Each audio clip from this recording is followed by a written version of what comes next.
All right, this is part B of the Khoodeelaar television channel, broadcasting on Monday, the 24th of May 2021. And this is the second part of Monday,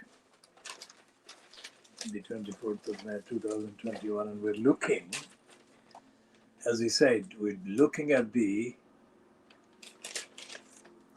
corruption of the London Borough of Tower Hamlets Council and updating on the corruption that dominates Tower Hamlets Council. But in the context of that update,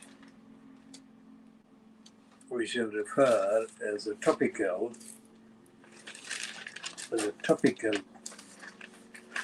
prod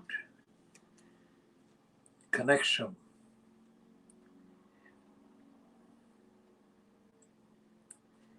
with the current state of propaganda about the corrupt regime fronted by Boris Johnson.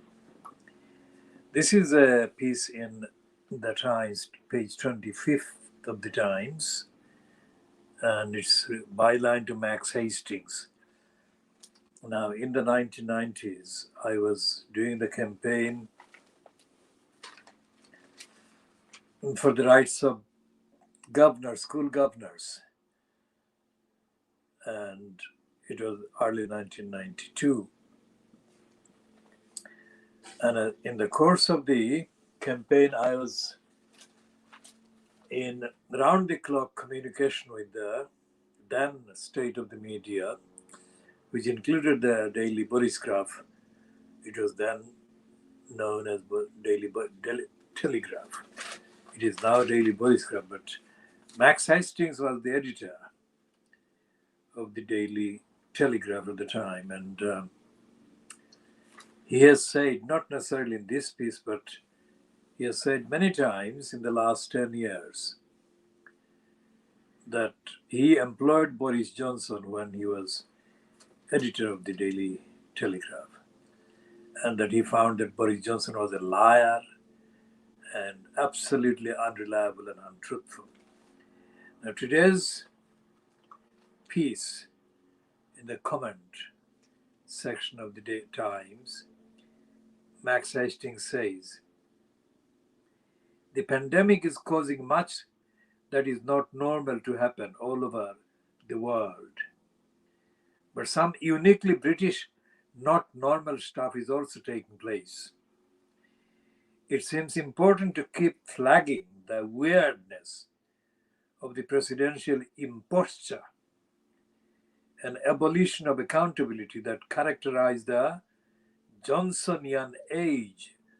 That Johnsonian is a reference to Boris Johnson, from which honesty and thus moral authority have sailed away on a balloon ride. Now, for Max Hastings to talk about morality and accountability, etc., it is necessary to connect a contextual, historical, evidential reference to anything Max Hastings says about morality and ethics. In my dealings with the Borisgraph, that was the Daily Telegraph in 1992, in relation to my campaign for the parents at the Stratford School based in Newham in East London, I had come across almost weekly instances of the Telegraph publishing inaccuracies and untruths and lies. Now, I did not necessarily accuse the reporter I was in contact with, Alistair McCall. Most of the contacts were by fax, less by phone. There was no internet access in 1992 from where I was working. And I thought that it was the policy of the Daily Telegraph that was behind the suppression of the truth that I was filing by fax and by telephone to Alistair McCall, almost exclusively to Alistair McCall at that title. I was dealing with McCall's counterparts on the Times and the BBC and ITV London television outlets and other broadcasting outlets. And essentially the experience was that the media, Fleet Street, and their counterparts and broadcast outlets were callous as they carried on writing in accordance with the agenda that suited the then conservative regime, whose education minister or the Secretary of State at the expense of education, Kenneth Clarke, who has been painted in the last few years over Brexit that he is a kind of moderate. My experience was that Kenneth Clarke was as immoderate, as hostile to reason as any other conservatives. So it's a myth to say that the Tories have got moderate wing. They don't. And so Max Hastings is saying that Johnson is immoral and unaccountable and dishonest. That is absolutely true. But so is Max Hastings on most things. So there is the cancelling out, the cancelling of the truth. Now, all these right-wingers, racists, and anti-Muslim criminals in the media have invented 2 or 3 words or phrases. One is cancel culture, and the other is woke.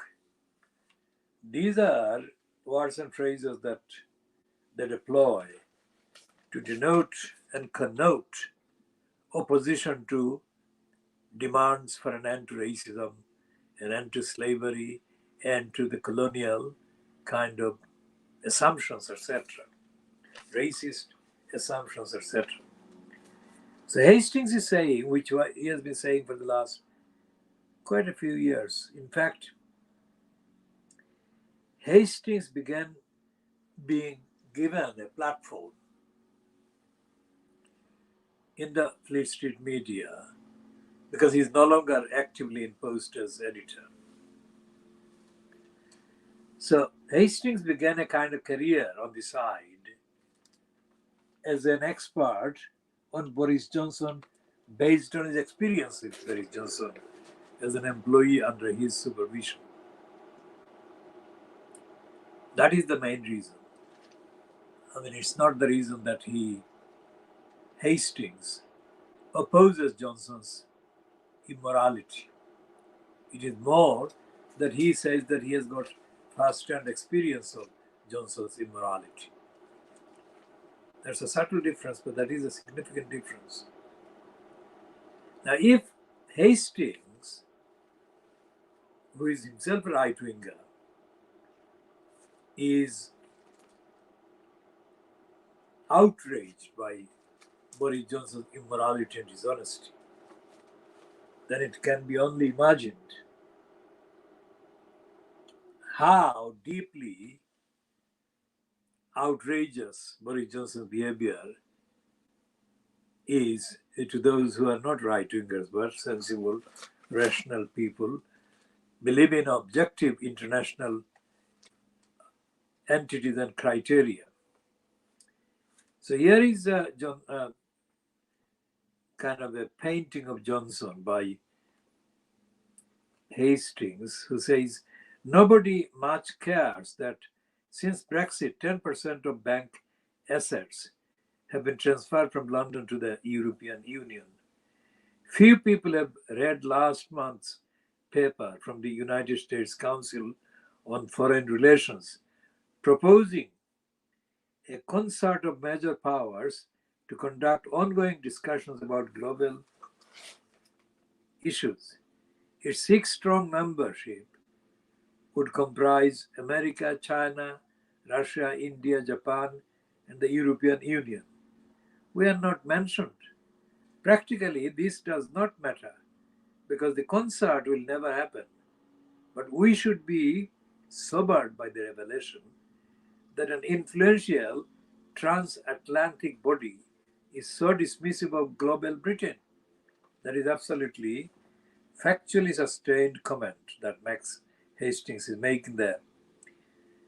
And he's referring to things that I have said in collective reference earlier. I wrote 3 years ago that if Boris Johnson ever achieved his ambition to become Prime Minister, Britain would forego any claim to be considered a serious country. That is absolutely true. I stick with that, and that is true as well. The day will come when the British people again feel obliged to be serious, but probably not soon. With heroic complacency, many today think that if we can only get the masks off, we shall be in a pretty good place. Would that this look likely for our children? What he's saying is that it's not likely. Part of me hates myself for writing like this. You see, as I said before, he's writing himself and he feels a pang of conscience having to have a go at Boris Johnson. Bleak reflections win few friends when there is a craving for good cheer, which the Prime Minister uses his remarkable blokish gifts to assuage. But such thoughts demand expression if we are to retain some grip on reality, as distinct from the parody of it dispensed by number 10. So he's saying that Boris Johnson is not at all substantial, he's not at all serious and not reliable. And then he goes on to the paragraph that I already read. The pandemic is causing much that is not normal to happen all over the world, but some uniquely British not normal stuff is also taking place. It seems important to keep flagging the weirdness of the presidential imposture, an abolition of accountability that characterized the Johnsonian age, from which honesty and thus moral authority have sailed away on a balloon ride. Now, this is a man writing on hyperbole, and it is not like telling that Johnson is a liar. I mean, Johnson is a liar. That is more understandable and expressible and communicatable.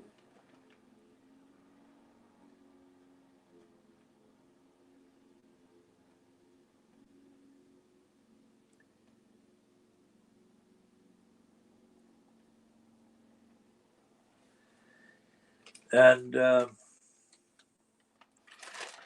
we have worked out what this cartoon is saying. It's a bird that is identifiable by the face.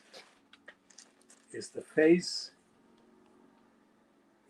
of Dominic Cummings pecking Johnson on his forehead. And the liar, Libby Parbert, who is a criminal woman who likes to cause animals suffering and pain, is giving a speech about the future of the BBC. And there are 1, 2, 3, 4. 1, 2, 3, 4, 5 letters about the BBC.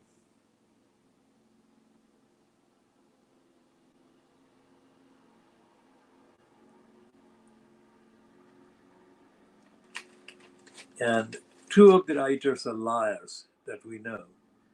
One is the criminal liar and stooge, Patrick Young, and Alan Rushbridger's wife, Lindsay McKee.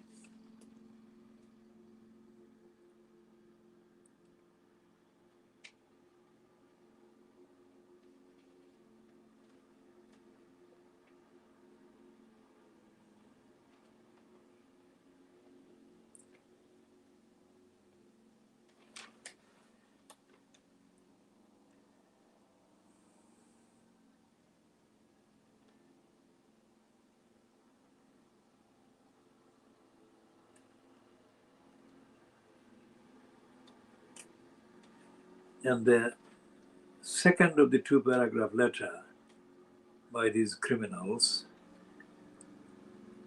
Patrick the Liar Young and Lindsay McKee, reads, "The BBC is seen around the world as a beacon of independence and as a role model for publicly funded broadcasters that seek to protect themselves from state interference. We sincerely hope that this government will not take any action that might prejudice this hard-won global reputation." These criminals don't say how was it hard won, what was the battle? Because as perpetrators of lies and lying, they cannot be trusted to give a moral, acceptable view on battle for ethics and morality. And the Times doesn't really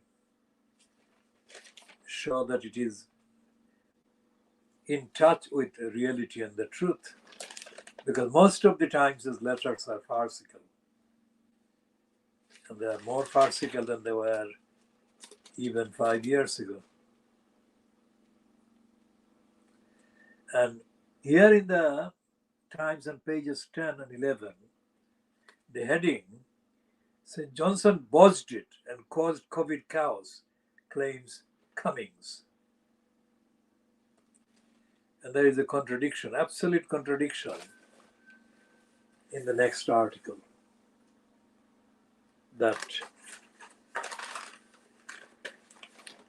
confidence is growing over June 21st, all clear. So when they say that there is COVID chaos, and then they say that there is confidence that the all clear would be possible to declare and practice in less than a month. They know that they're lying and they don't care about the fact that they're lying. This is absolutely criminal negligence on the part of the Times, negligence to our society, negligence to our society's safety. Now, when that is the case, the Prime Minister, his chief advisor, his main collaborator, colluder for Brexit lies, are accusing each other of lying and incompetence. And there is a piece by David Penick. David Penick is a licensed law trader, also known as a QC barrister. He's a member of the House of Peers as well. And Penick, in the context of Tar Hamlets, appeared in the Supreme Court, allegedly on behalf of Shamima Begum, allegedly arguing for her to be allowed to return to the UK to pursue her claim for her right to the British citizenship by birth, which appearance by Penick was unsuccessful because the Supreme Court ruled against Shamima Begum on that occasion. But Penick is talking about constitution, and he's talking about the reform of the parliament that Boris Johnson is going to actually inflict. Penick is the one also who charged £20,000 a day, which is more than 1,800 pounds per hour, for the Manchester City Football Club over an appeal against a Europe-based tribunal. Now, Penick is the one that stood up in the House of Peers in support of Tony Lester.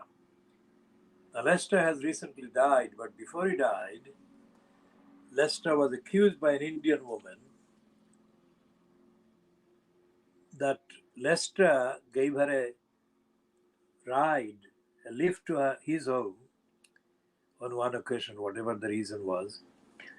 And while he was driving the car, and she apparently sat next to him, he put his hand, left hand or whatever hand, on her knee, and he made sexual kind of approaches and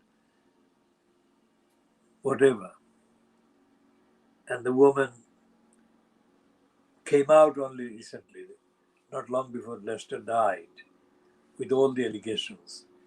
And the most damning one in terms of the attention it got was that Lester promised the woman that he would make her a member of the House of Peers if she slept with him. Now, Lester was a married man, and the woman stayed at Lester's marital home in South London, probably based in the London borough of Lambeth.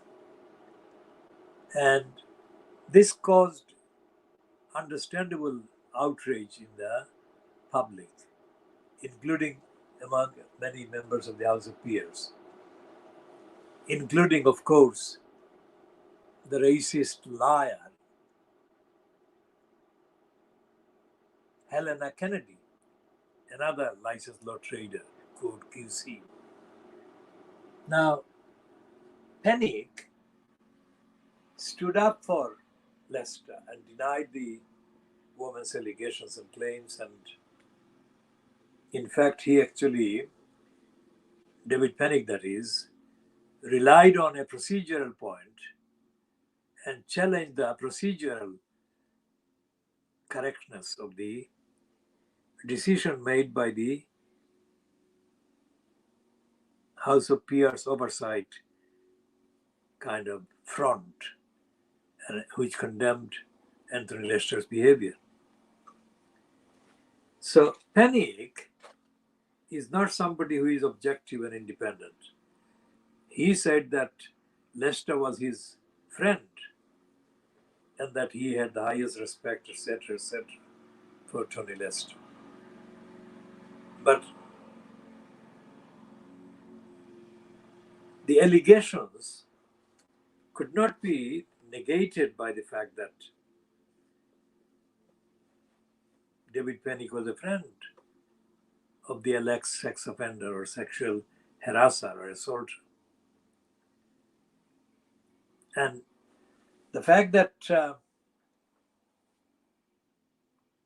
Tony Lester was exposed in relation to the preferment and kind of abuse of the process in connection with making somebody a member of the House of Peers, exposed the fact that making members of the House of Peers did include people sleeping with their kind of helpers or whatever. So it is possible that many of the House of Peers members currently in place may have been made members of the House of Peers because they slept with somebody. Even if it was numerically less than could be the case, the fact that it did happen and the fact that Anthony Lester did make that promise, clear-cut promise, that he would make this Indian woman a member of the House of Peers if this Indian woman slept with him, showed that it was a known thing, a routine thing that went wrong. And if that happened, then David Panic must have known before he wrote the Times piece today, or the Times piece that appears today, that this did go on, in which case his opinion about the correct role being played by the House of Peers now, currently, and the constitution being acceptable and perfect is based on a series of lies and denials. Because he knew that allegations of the kind made by this Indian woman against Anthony Lester had been made. Now, this is what David Penick says. Penick's piece is written under the heading, "This power grab by ministers is a threat to the rule of law." So the penultimate paragraph in Penick's piece, that is the last paragraph before the last one, the paragraph before the last one, says, suggestions that our delicate constitution needs to be rebalanced are alarming. The House of Lords, he says, I don't say, I call it House of Peers. The House of Lords Constitution Committee has regularly reported that the executive already enjoys too much power. There is no basis for seeking to weaken one of the main safeguards. The proposal should also trouble conservatives, as their party will not always be in office, and they may need to rely on the courts to remedy misuse of power by ministers in future administrations. The government asked Lord Foulkes, a former justice minister and a distinguished QC, to advise on reform of the judicial review. He and his expert team concluded in March 2021, that the government and parliament can be confident that the courts will respect institutional boundaries in exercising their inherent powers to review the legality of government action, and so fundamental reform is not required. Lord Wolfson said last week that the public law is too important to be left only to public lawyers. It is far too important to be weakened by ministers, says Penick. Now, Penick is saying that the courts are already complicit with the government. And he's saying that the courts are also at the same time independent to hold government to account. Both of those assertions warrant examination. But in view of the fact that we have already extensively condemned the corrupt judicial system and bureaucracy in this country, for this part of the diagnosis, let's say that the piece by David Penick is as corrupt as the courts are, let's say. And we shall go back to or come back to discussing and diagnosing David Penick more in due course. Suffice to say that the boast that David Neuberger, the first president of the so-called Supreme Court, boasted of in early 2017, that London would become the center of the world's big-time litigation case and claims, exposes the prostitute nature, the brothel nature of the court system in this country. That the ones who have the illicit money, the obscenely huge sums of money to dispose of from any part of the world, could come and use the prostitution of the courts in London in various disputes among themselves, as is happening with many Russian millionaires, billionaires, currently embarked on various court cases against their wives, their husbands, their partners, etc., etc. This is not true of the ordinary people in Britain, the many. The courts are forbidden areas for the 98% of the population in Britain. Let me repeat.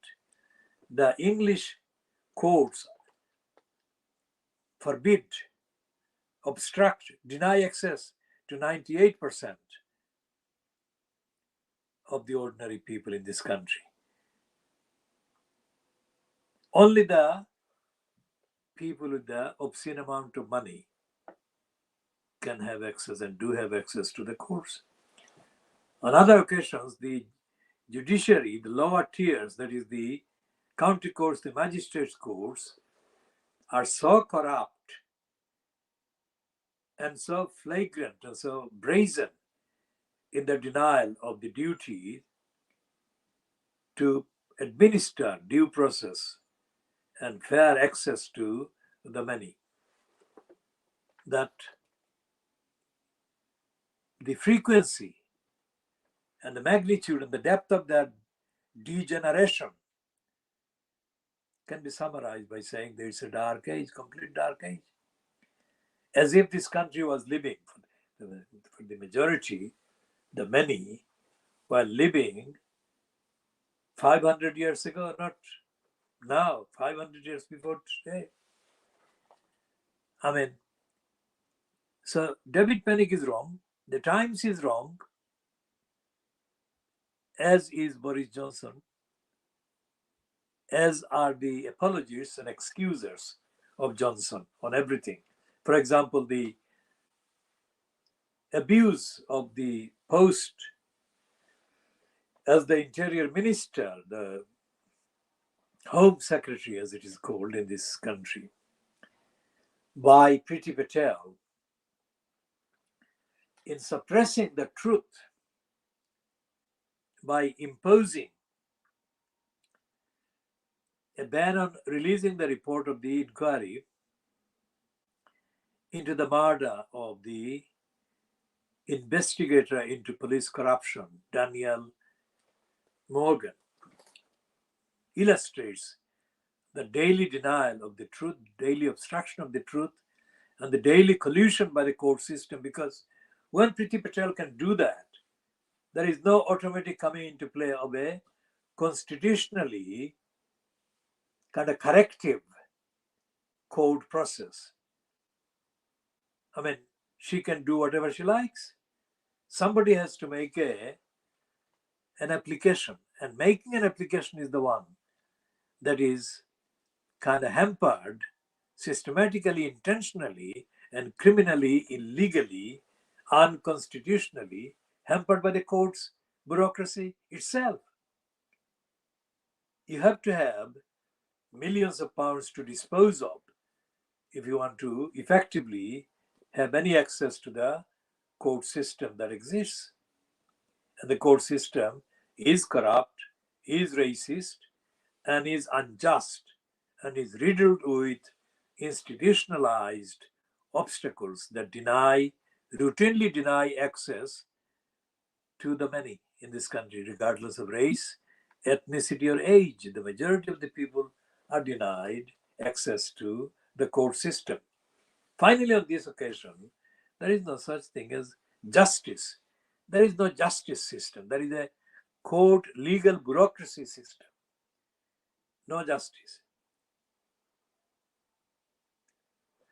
And on all of these, Keir Starmer, who is himself a licensed law trader, is absent. There is no presence of Starmer on any of these issues.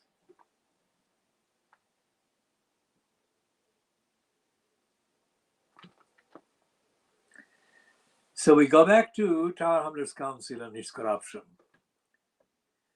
When the court system is as obstructive as I have just described, there is no way that ordinary electors in Tower Hamlets, borough, or any comparable borough like Newham next door to the east can even think of going to court to stop the Tower Hamlets Council corruption. In any case, 95% of the electors are in practice illiterate or subliterate. So they don't know what to look for and what to read, what not to read, or what to kind of consult and use or refer to, etc. For a population and demography like that, it is absolutely important and imperative that active, highly skilled, educated, informed, aware, and rights conscious people exist in the population in order to represent such an unrepresentable population. Unrepresentable in the sense that they're unrepresentative against their own best interests. That is the demography of Tar Hamlets. It has been like this for a very long time. Even before Tar Hamlets, the borough was merged into existence in April 1965. Now, what we are going to observe this year is the role of the Poplar borough councillors in defending their constituents in 1921.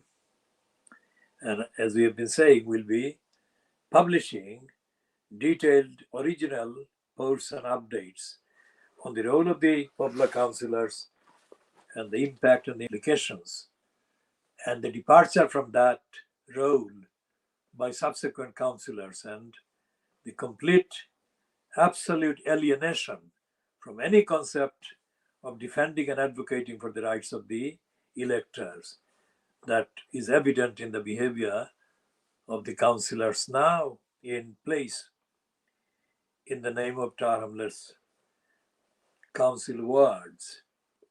We say that all the councillors in Tar Hamlets are either actively corrupt or are complicit with the council's corruption. And we don't make any exception at all, because the exceptions are based on evidence, and there is no evidence that any of the councillors currently in post of any particular party or party affiliation has come out against corruption in the and of the and by the and the, through the Tar Hamlets Council. We have talked about Rabina Khan, who is now attached to Lead Dumps, and we have talked about her role in colluding with the Tar Hamlets, community housing corruption and crooks and racists, and her collusion with Steve Hill, a corrupt racist criminal employee in the council. And we have said that Rabina Khan has colluded for all this time that she was in the so-called post, which was during the incumbency of the corrupt mayor post holder, Lutfur Rahman. So that was 5 years. And Rabina Khan repeatedly, persistently lied, either by silence or when she had actual face-to-face kind of sittings with our campaign. And Rabina Khan is now pretending to be no longer a member of the Lutfur Rahman kind of cabal, but she has not renounced her collusion and lying, and she has not accounted for her lying and her corruption and corrupt role. So we are naming Rabina Khan not for the first time, or the latest time. Anyone who knows otherwise, who has got evidence to contradict what we are saying, is most welcome to contact us with the usual communication. That is by sending a direct message through the Twitter account, Khoodeelaar. In order to be able to send a direct message, they have to follow us. So they have to need to follow us through a verifiable email account and then send a direct message by citing date, chapter, and verse and the contents of any evidence that contradicts what we are saying.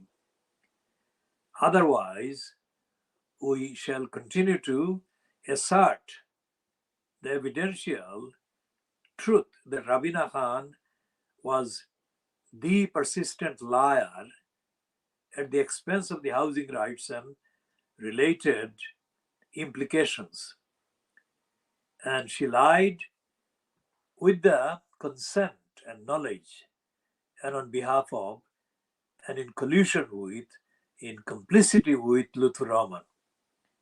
And the same applies to our role in relation to allowing the criminals and the racists at the Tower Hamlets community housing, and Michael Tyrrell and other crooks. We alleged that Rushnara Ali lied, as did her particular member of the so-called staff in the so-called House of Commons office. Rushnara Ali lied, and other liars included several members of the council who are no longer councillors.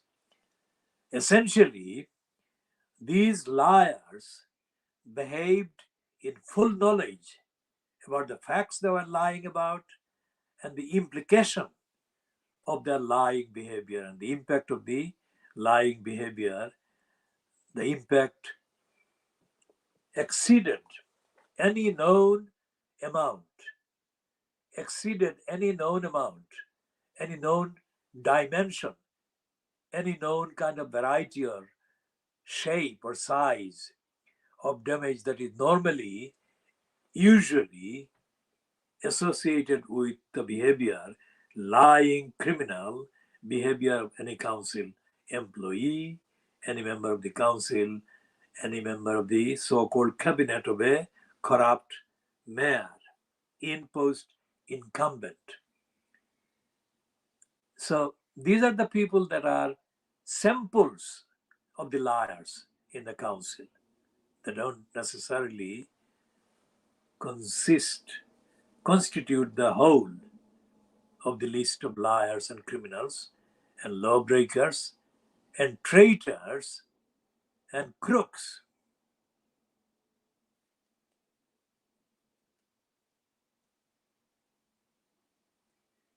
This is a broadcast that is made expressly by not accepting friend requests, not sending friend requests. And we say that the reason is that we want to publish, and this is a publication which is public right across the world on the internet, and it doesn't matter how many followers or friends we have. The publication is the thing that matters, is the actual core of the exercise.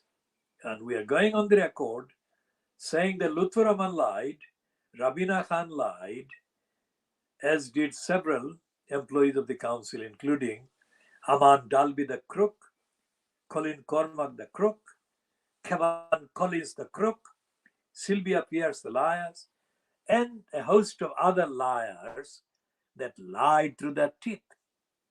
Of course, to that list of the liars is added, and was added on the facts, strictly on the facts, the diminutive liar, racist liar, crook, John Biggs. And we identified the liars, the liar commissioners, two of the lying commissioners that Eric the Pickles sent to Tower Hamlets in an overstated, overhyped kind of spin. The spin was that these crooks, the commissioners, would correct the corrupt council and make it non-corrupt and comply with the duties and morality and ethics. One was the main councillor, Ken Knight the criminal, who is also known as Sir Ken Knight the criminal. This crook was a London Fire Brigade person before he retired. This criminal lied so frequently and so persistently during the period of their role in Tower Hamlets Council as agents of Eric Pickles that I confronted these liars personally at a meeting or at the end of a meeting, but during the assemblage of the meeting, and I called them liars. I called them liars, racists, and criminals to their faces. And while I was calling them liars and racists and criminals, this was witnessed by the liar John Biggs and the liar Rachel Saunders. Now, Saunders is the one that this liar, Ken Knight, and his co-liars praised so obscenely that it was noticeable. Every time they sat, they started spewing, oozing praise for Rachel Saunders. It remains a mystery. Years since they did that, it remains a mystery. Why were they praising Rachel Saunders in the terms, in the way that they did? Rachel Saunders herself was exposed as unfit for purpose by the reactionary right-wing Ofsted inspectors. They found that she had neglected, Rachel Saunders had neglected her duty as the chair of the committee, or chair of the, or the front of the part of John Biggs's kind of bureaucracy, allegedly in charge of or responsible for the oversight of the Social Disservice Committee and its functions. One of the disservice that, or disservices that was highlighted by the Ofsted report published in March 2017 was that Rachel Saunders neglected and failed to attend meetings of that particular kind of perpetration, if you like, or outlet or outfit as part of her so-called described official designation in the John Biggs bureaucracy and corruption. And Rachel Saunders never recovered from that particular condemnation because they're absolutely factual and straightforward.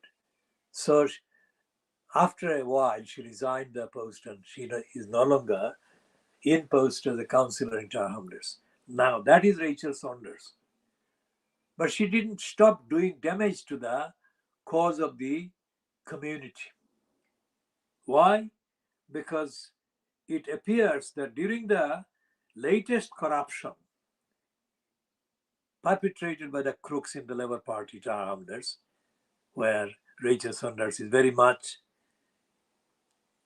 a festering reality. Rachel Saunders apparently took control or took charge of the strategy of the so-called referendum on the future of the corrupt mayor post in Tower Hamlets. As she is not a proven Democrat, a proven campaigner for accountability, ethics, and morality by the council, it is impossible to see how she could have done anything but to support and back the corrupt status quo, and that is what has happened. We shall have to stop here because of power supply issues, I think. So we shall come back with a continuation of the diagnosis of the corrupt Tower Hamlets Council. When I say that, we refer to the Fleet Street not actually covering and reporting and examining the corruption in Tower Hamlets Council or in the next door Newham Council or in the next door Hackney Council. And we shall go into an updated mode or updating mode about the corrupt Guardian blogger X called Dave Hill and other crooks in Fleet Street or around Fleet Street who have colluded and have been complicit with the perpetuation of the myth that the corrupt elected mayor post is better than a democratic alternative. So we shall be talking about that in the next part, whenever that is possible. We are stopping this part at this stage because of the need to reconnect with the power supply.